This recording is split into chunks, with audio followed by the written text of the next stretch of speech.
Welcome to Right Nine media.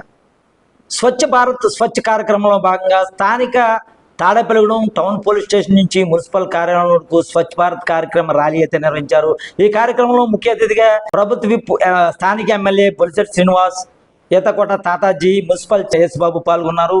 MLA Bolisetti Srinivas మాట్లాడుతూ ముందుగా ప్రధానమంత్రి మోదీకి పుట్టినరోజు శుభాకాంక్షలు తెలియజేశారు. ఈ స్వచ్ఛ భారత్ కార్యక్రమంలో భాగంగా మున్సిపాలిటీ పరిధిలోను అలాగే తాడేపల్లిగూడెం పరిధిలో అందరూ కూడా ప్లాస్టిక్ ని వాడొద్దని, గోని సంచులే ముద్దని కూడా ఎమ్మెల్యే అయితే చెప్పడం జరిగింది. 4 దశాబ్దాలుగా ఈ రోజు పుట్టినరోజు జరుపుకుంటున్నటువంటి మన నాయకుడు నరేంద్ర మోడీ గారికి తాడేపల్లిగూడెం పట్టణం తరపున, కాన్స్టిట్యూన్సీ తరపున, ఆంధ్ర రాష్ట్రం తరపున ఆయనకి జన్మదిన శుభాకాంక్షలు తెలియజేస్తా ఉన్నా. ఎందుకంటే ఈరోజు భారతదేశంలో మనందరూ భయం లేకుండా ఏ దేశమైనా వస్తే ఆక్రమించకూడదేమైనా భయం లేకుండా ఈరోజు ఉండమంటే దానికి కారణం నరేంద్ర మోడీ గారు. మరి ఆయనకి నిండు నూరేళ్లు ఆ భగవంతుడు ఆయుష్నిచ్చి ఇలాంటి మరిన్ని సేవలు ఆయన ప్రజలకు చేయాలని, దేశానికి సేవ చేసే శక్తిని ఆయనకి ఇవ్వాలని భగవంతుని నేను మనస్ఫూర్తిగా ప్రార్థిస్తూ ఈరోజు ఏదైతే స్వచ్ఛ భారత్ కార్యక్రమాన్ని 2014 సంవత్సరంలో నరేంద్ర మోడీ గారు ప్రవేశపెడితే అంచెలంచెలుగా ఈ రోజు పట్టణాలు, పల్లెలు అన్ని కూడా బాగుపడే దిశగా అధికారులు, ప్రజలు సంయుక్తంగా పోరాడి కొంచెంగా మార్పు చెందుతూ ఉన్నాయి. మరి దాంట్లో భాగంగా ఈ రోజు ఆంధ్ర రాష్ట్ర ప్రభుత్వం గాంధీ జయంతి వరకు ఈ రోజు నుంచి రోజుకొక ప్రోగ్రామ్ ని చేసే విధంగా, మరి అన్ని ప్రాంతాలు స్వచ్ఛంగా ఉంచే విధంగా ఇళ్లతో పాటుగా మన రోడ్లు, మన స్కూళ్ళు, మన రైల్వే స్టేషన్లు, మన బస్ స్టాండ్లు ఇవన్నీ మనయే అనే విధంగా మనం ప్రవర్తన ఉండాలి. అంతేకాకుండా ఏదో వాళ్ళ మార్కులు ఇస్తారని కాదు, మన ఆరోగ్యం మన చేతిలో ఉంది. మన ఆరోగ్యాన్ని మనం కాపాడుకునే విధంగా మన అందరూ కూడా కృషి చేయాలని చెప్పి నేను కోరుతా ఉన్నా.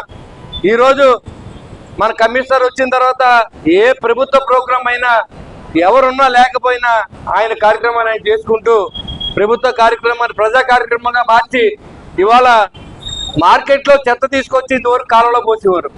దాన్ని ఆపి అదే ప్రాంతంలో కంపోస్ట్ చేసే విధంగా తాడేపల్లిలో మొట్టమొదటిసారిగా మనం ఎరువును కూడా అందించడం జరిగింది. అది ఒక విజయంగా మనం భావించాలి. అంతేకాకుండా కాలంలో తీసుకెళ్లి చెత్త వేసే విధానాన్ని రూపుమాపడానికి ఆయన వంతు కృషి చేస్తూ ఉన్నారు. ఖచ్చితంగా మనం సక్సెస్ అవుతున్నాం కూడా.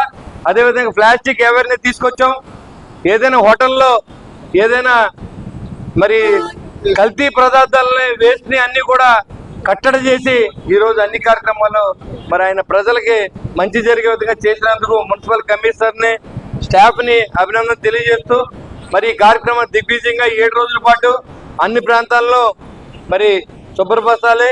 ఎందుకంటే ఈ రోజు నుంచి అసెంబ్లీ ఉంది, మళ్ళీ 25 దాకా రాకపోవచ్చు కాబట్టి ఆ రోజు మళ్ళీ కలుద్దాం. ఈ లోపల అన్ని ప్రోగ్రామ్స్ అప్లోడ్ చేయవలసిన అవసరం ఉంది. కమిషనర్ గారు ఆ కార్యక్రమం చేస్తారు. ప్రజలందరూ ఖచ్చితంగా సహకరించాలని కోరుకుంటూ ఈ కార్యక్రమానికి విచ్చేసిన కుటుంబ నాయకులు అన్నగారు తాతాజీ గారు, నర్జా సోయేష్ గారు, గుండుమూలి సురేష్ గారు, దువ్వా సీను గారు కార్యక్రమాన్ని దిగ్విజయం చేసినందుకు పేరు పేరున మీ హృదయపూర్వక నమస్కారం తెలియజేసుకుంటూ ఈ 7 అందరికీ నమస్కారం. మరి ఈ రోజు స్వచ్ఛ భారత్ కార్యక్రమం సందర్భంగా తాడేపల్లిగూడెం మరి పోలీస్ స్టేషన్ దగ్గర మరి మున్సిపల్ కమిషనర్ ఆధ్వర్యంలో జరుగుతున్న ఈ కార్యక్రమానికి ముఖ్య అతిథిగా విచ్చేసిన మన తాడేపల్లి నియోజకవర్గ మరి శాసనసభ్యులు, గవర్నమెంట్ విప్, గవర్నమెంట్ సోదరుడు బొలిశెట్టి శ్రీనివాస్ గారికి, అలాగే పట్టణ కమిషనర్ గారికి, అలాగే ఎన్డీఏ కూటమి సభ్యులకి, ప్రభుత్వ అధికారులకి, మరి సచివాలయ సిబ్బంది కానీ మరి వివిధ ప్రభుత్వ సిబ్బంది అందరికీ కూడా మరి ఉదయపూర్వక అభినందనలు తెలియజేస్తూ మరి ముఖ్యంగా 2014లో ఏదైతే స్వచ్ఛ భారత్ కార్యక్రమం మోడీ గారు ప్రధానమంత్రి అవగానే ప్రవేశపెట్టి భారతదేశాన్ని మరి స్వచ్ఛ భారత్ చేయాలి, దీని ప్రపంచ దేశాల్లో భారతదేశం అంటే ఒక రకమైన తక్కువ అభిప్రాయం ఉంది. శుభ్రత లేని పట్టణం, శుభ్రత లేని విలేజ్లు, అనారోగ్యం గురి ప్రజలు అని ఈ రకమైన అభిప్రాయాన్ని పాలతోలే విధంగా స్వచ్ఛ భారత కార్యక్రమం ప్రారంభించడం జరిగింది. మరి ఈ కార్యక్రమంకి మరి ఈ ప్రారంభించిన కార్యక్రమం కూడా మోడీ గారి పుట్టినరోజులు చర్చ చేయడం జరిగింది. మరి అందుకే ఈ రోజు ప్రత్యేకత ఏంటంటే మన ప్రధానమంత్రి గౌరవనీయులు నరేంద్ర మోడీ గారి 75వ పుట్టినరోజు ఈ రోజు. ఇది ఘనంగా దేశవ్యాప్తంగా, ప్రపంచ వ్యాప్తంగా ఎన్నో సేవా కార్యక్రమంతో వచ్చి అక్టోబర్ 2 దాకా కూడా వివిధ కార్యక్రమాలు చేస్తూ ఈ 15 రోజులు కూడా స్వచ్ఛ భారత్ కూడా దాన్ని జడ్జ్ చేయడం జరిగింది.